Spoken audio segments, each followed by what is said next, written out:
Et ben voilà, c'était pas si compliqué. C'était exactement ce qu'il nous fallait avant le match face à Benfica. J'espère que vous allez bien. C'est encore moi, Renato le Prince. Et bienvenue encore sur ma chaîne YouTube. Vous savez, c'est quoi qui m'énerve avec eux, avec le Real Madrid? C'est qu'on est toujours là à dire, ouais, ils ont que des pénaltys, mais c'est pas possible, toujours pénalty. Mais très souvent, il y a pénalty. Il y a pénalty. Ce soir, encore une fois, 2 pénaltys pour le Real Madrid. Les 2, Vinicius, il les a mis. Mais il y a penalty. La première faute, sur le côté gauche, Vinicius, il vient provoquer le défenseur. Il y a faute, je suis désolé. Il vient taper la jambe de Vinicius. C'est penalty, les gars. Et la deuxième faute, sur le même côté, je crois, le défenseur, il vient pousser Vinicius. Encore un autre penalty que Vinicius vient inscrire. Ça m'énerve. Je vous jure, ça m'énerve. Mais c'est aux autres équipes aussi d'être intelligents, d'être malins, d'arrêter de leur donner des penalties. C'est à eux aussi de pas faire n'importe quoi. Parce qu'on les critique beaucoup, ils mettent que des pénaux. Mais à chaque fois qu'ils jouent contre une équipe, il y a un problème avec un penalty et il y a souvent penalty. Je dis pas qu'il y a tout le temps penalty, mais il y a souvent quand même. Moi, le seul truc qui m'énerve de temps en temps avec le Real Madrid, c'est quand vraiment ils vont aller chercher le penalty.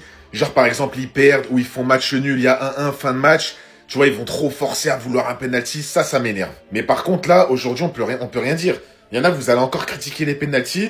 Mais je suis désolé les gars, il y a penalty. Donc on peut rien dire. C'est aux autres équipes d'être intelligents et d'arrêter de leur donner des penalties aussi. Parce que Mbappé, Vinicius, tu leur donnes des penalties, crois-moi qu'ils vont les mettre. Mbappé, il a un très bon ratio de penalty et Vinicius, il en a mis 2 ce soir. Et ben voilà, c'était pas si compliqué. C'était exactement ce qu'il nous fallait avant le match face à Benfica. On le veut ou non, le Real Madrid aujourd'hui a été impeccable. Même si avec eux, on a appris maintenant à ne plus s'enflammer après ce genre de victoire, faut quand même rappeler qu'aujourd'hui, on faisait face à une équipe de la Real Sociedad qui était sur 11 matchs sans défaite. Depuis qu'ils ont changé leur entraîneur, ils sont devenus beaucoup plus dangereux. Malheureusement pour eux, ils ont pas su tenir face à une équipe du Real Madrid qui voulait juste en découdre. Dès le début du match, Trent Alexander-Arnold nous rappelle pourquoi on l'a acheté à Liverpool. Après un magnifique appel de Gonzalo Garcia qui remplaçait Kylian Mbappé aujourd'hui, Kylian Mbappé qui est blessé au genou. Trent Alexander-Arnold nous lâche encore une fois une passe à la David Beckham. Le ballon vient tomber pile poil devant Gonzalo Garcia qui a juste eu à le toucher. But! Trent Alexander-Arnold qui souvent lorsqu'il est là, le Real Madrid produit du beau jeu. On se rappelle tous de la dernière fois qu'il était là face à Bilbao. Regardez le match qu'on avait pondu. Aujourd'hui, défensivement comme offensivement, il a été au top. Malheureusement, 15 minutes après son but, penalty pour la Real Sociedad sur une mauvaise action de Dean Huijsen. Défensivement parlant, ce gars-là a beaucoup à apprendre. Penalty transformé par Oyarzabal. Et après ça, c'était le festival de Vinicius. Le gars, il est parti créer son penalty à lui tout seul. 2 penalty créés pour lui aujourd'hui. Une en première mi-temps et une en deuxième mi-temps. Et les deux ont bien évidemment été transformés par lui. Encore une fois, sans Kylian Mbappé, qu'on le veuille ou non, on a vu un Vinicius beaucoup plus libre, beaucoup moins prévisible dans son jeu et ça fait plaisir. Et comment parler de ce match sans parler du but de Valverde? Encore un but qu'on va pas oublier de sitôt. De toute façon, on a l'habitude maintenant avec lui.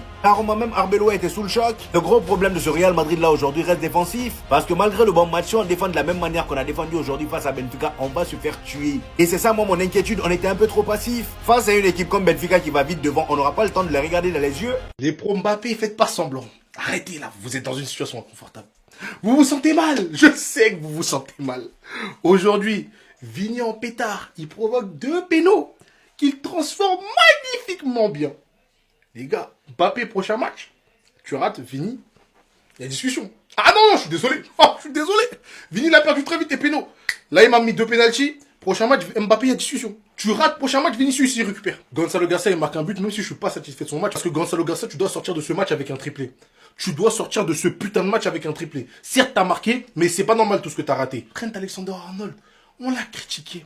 Mais il a juste demandé un homme dans la surface. Il a juste demandé quelqu'un dans la surface. Est-ce que c'est trop en demander? Il a dit, les gars, moi, je veux juste quelqu'un dans la surface. Après, je fais le taf. Et il a fait le taf. Je suis désolé. Valverde, je savais pas que Valverde, il savait faire des contrôles orientés, frappe enroulée. Je ne savais plus. J'oubliais. Donc, ils savent faire ça. Ils savent faire ça. Le seul qui continue à nous décevoir, qui continue à nous balzinguer, je suis désolé, c'est Saddam Hussein. Saddam Hussein, lui, il est là pour nous tuer. Lui, j'ai compris en fait. Lui, c'est vraiment un ops. Mais sinon, les gars, on est décontractés. Qu'est-ce que vous allez dire encore? Ah là. Hop, hop, hop, hop, hop, hop, hop, hop, hop, hop. Penalty? No penalty. Est-ce qu'il y avait penalty? Est-ce que ça change le cours du match? Non, clairement pas. Le Real aurait pu gagner 5, 6, 7. Est-ce que Vinicius se jette avant que le défenseur le touche? C'est l'avis d'Archivovar. C'est pas le mien, c'est l'avis d'Archivovar. Est-ce que je vous fais cette vidéo pour vous dire que les joueurs du Real sont des plongeurs? Oui, un petit peu. Est-ce que je vous fais cette vidéo pour vous prouver que le FC Barcelone est désavantagé par l'arbitrage? Oui, également. Pour tous ceux qui critiquent le fait que le FC Barcelone porte plainte contre le comité arbitral, car clairement, en Liga, il y a des gros manques. Maintenant, le but, c'est pas du tout de dire que le Real a volé le match ce soir, parce que c'est absolument pas le cas. Ils ont juste été bien au-dessus de la Real Sociedad. Ce qui m'amène du coup à mon dernier point. Est-ce que les supporters, on pourrait pas juste faire une trêve? Juste une petite trêve. Juste, en fait, juste, même pas une trêve. Juste sur les arbitres. Genre, on se déteste, y a pas de problème. On n'aime pas nos clubs, y a pas de problème. On n'aime pas nos joueurs, y a pas de problème. Mais juste concernant les arbitres, juste pour eux, on met nos différents côtés et on se met d'accord sur le fait que c'est eux qu'il faut insulter. Ni le Real, ni le Barça. On peut ou pas? Penalty? Penalty! Je ne suis en aucun cas là pour saluer la victoire du Real. Le Real méritait entièrement sa victoire. Ils ont écrasé Sociedad. C'est bon? Mais ma vraie question c'est, ce genre de plongeon dans la surface, on va vous les siffler combien de fois cette saison? Non les gars, combien de fois on va vous les siffler? Mettez juste votre clubisme de côté. Si vous regardez les matchs de Liga, et notamment ceux du Real et du Barça, j'ai bien dit en Liga, la facilité que les arbitres ont à siffler les pénaltys, même si des fois c'est des pénaltys clairs, des pénaltys sifflables, mais aussi par moments des trucs légers, ou bien même des simulations, des plongeons. Comme le match face au Rayo Vallecano, ils se sont amusés à simuler quasi tout le match. Aujourd'hui, la simulation grossière de Vinicius dans la surface. Mais le Barça, je pense que les joueurs doivent se prendre une balle de Spazos dans la tête pour qu'on leur siffle le pénalty. Mallorca, pas sifflé. Oviedo, si je me trompe pas, toujours pas sifflé. Atlético, pareil, sachant qu'en aucun cas il touche le ballon. Et quand je vois ce genre de plongeon grotesque sifflé, les gars, ça me fout les boules. Parce qu'après, vous allez être les premiers à nous dire que le Real est qu'à un point du meilleur Barça. Oui, le Barça joue mal. Oui, le Barça a une mauvaise défense. Oui, le Barça n'est pas bon. Mais il n'y a pas d'équité au niveau des pénaltys, je suis désolé. C'est toujours la même chose, même quand on gagne 4-1. Oui, mais t'as vu, le Real Madrid réalise ses 2 meilleurs matchs cette saison quand Kylian Mbappé est sur le banc. En fait, j'en ai juste marre qu'on en revienne toujours à la même chose. Me parler de ce mec comme s'il faisait pas partie de notre équipe. Pourquoi toujours cette ingratitude? Surtout envers une personne que si on est encore debout aujourd'hui, nous, le Real Madrid, au vu de notre saison, lui à qui on doit tout. Lui qui nous a marqué 75% pratiquement des buts du Real Madrid cette saison. Avec une équipe mais déplorable. Vous voyez tout sauf le bon côté. Lui qui avec Vinicius est à l'origine de ce rassemblement il y a 2 jours, vous allez pas en parler. Pour ressouder l'équipe, pour redonner une seconde énergie cette saison à l'équipe. Trent Alexander-Arnold qui revient sur le terrain après sa blessure. Qui apporte une énergie de fou, une créativité de malade. Qui peut être que bénéfique pour ce mec, aligné ensemble. Mais au lieu de ça, non. On a été meilleur sans lui.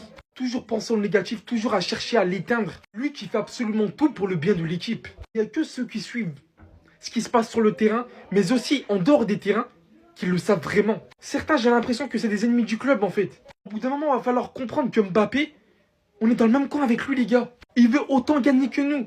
Il veut autant gagner. Maintenant, je comprends mieux Klopp à Liverpool. Ce mec ne doit plus se blesser, c'est tout ce qu'on peut espérer. Titulaire pour la première fois depuis sa longue blessure qu'il a tant traîné. Non seulement décisif dès la 5e minute en offrant ce ballon à Gonzalo Garcia, littéralement injouable, le type va envoyer un centre enroulé en pleine surface. Et je peux vous dire que quand vous voyez la trajectoire du ballon, c'est d'ailleurs à ce moment précis que la Liga TV a dit, si j'étais un numéro 9, j'aurais rêvé matin, midi, soir de Trent Alexander-Arnold. Le voir par la suite au fil du match. Et on voit bien qu'Arbeloa lui a donné la même liberté que Klopp lui donnait à Liverpool, de lui permettre de se faufiler par certains moments au milieu de terrain, d'apporter ce surnombre. En premier lieu, et en deuxième lieu, cette créativité qu'on espère tellement par nos milieux de terrain par certains moments. On l'a limite vu, considéré comme meneur de jeu par certains moments. D'une facilité, il trouvait des solutions et des ouvertures pour ses coéquipiers. Oui, aujourd'hui, tout ce qu'on peut souhaiter, c'est qu'il ne se reblesse pas, parce que ce mec est tout frais, n'a pratiquement pas joué cette saison, donc en a dans le sang, en a physiquement, et en plus de ça, est littéralement une solution pour tous nos problèmes sur le terrain.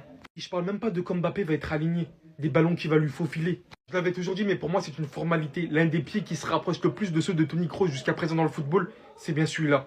Oh, bien joué, j'ai rien à dire. Vous avez écrasé Sociedad, même si je trouve qu'on vous siffle un peu facilement le dernier penalty sur Vinicius, mais ça change rien. Vous leur avez fait les fesses. En tout cas, Mbappé, s'il te plaît, reviens vite, reviens mettre de l'or dans ce club, reviens dicter encore ce club, rendre tout le monde autour de toi nul comme t'as l'habitude de faire, mais reviens vite, s'il te plaît. Gonzalo Garcia, à chaque fois qu'il doit prendre ses responsabilités en Liga quand Mbappé est pas là, il les prend. Après son triplé, il vient t'inscrire un but à la 5e minute de jeu sur une excellente passe de Alexander-Arnold. Le joueur, les gars, carrément, je l'avais oublié tellement il a peu joué au Real. Quand je vois cette qualité de passe, je me demande ce que ça va donner avec Mbappé, ça va peut-être être pire. Ce qui me fait mal, les gars, c'est que j'y ai cru.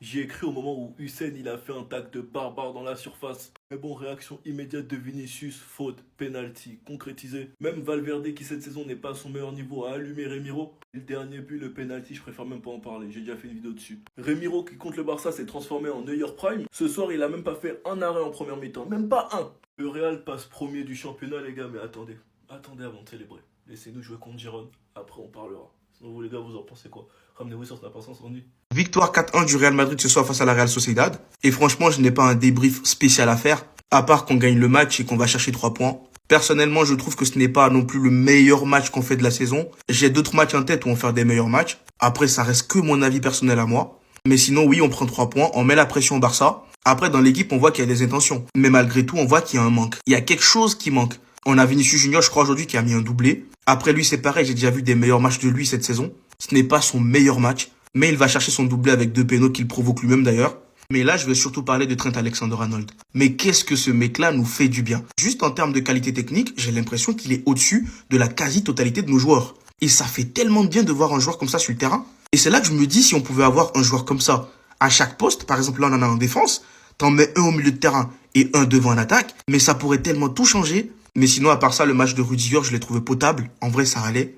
Ça fait du bien de le revoir comme ça de retour petit à petit. Gonzalo Garcia, son match, il est plutôt moyen. Il marque son but, et un très beau but d'ailleurs. Mais on voit quand même qu'il lui manque de l'expérience. Parce qu'il y a des ballons qu'il loupe, il y a des balles qu'il loupe, des contrôles qu'il loupe. Et c'est là que tu te dis, en fait, c'est la jeunesse. Mais sinon, globalement, le match, il ne m'a pas surexcité. Je trouve que c'est un match qui est tranquille. Ce n'est pas un mauvais match. On peut faire mieux, mais largement. En plus, en face, ce n'était pas non plus une équipe de la Real Sociedad qui était dérangeante. Ce n'est pas la Real Sociedad qu'on m'avait vendu, ouais, ils sont invaincus. Limite, on nous faisait peur avec ça. Mais en fait, finalement, là, il y avait pas grand chose. Et je pense que demain, je vais faire une petite vidéo sur l'incohérence que je remarque dans cet effectif-là. Ça peut être très intéressant, on va en parler. Donc, dites-moi ce que vous en avez pensé du match dans les commentaires. Et surtout, pour les Real Lopez, c'est ce qu'il vous reste à faire. Abonnez-vous. Et surtout, restez à l'affût, il y aura la conférence de presse d'après-match de Alvaro Arbeloa que je vais poster après.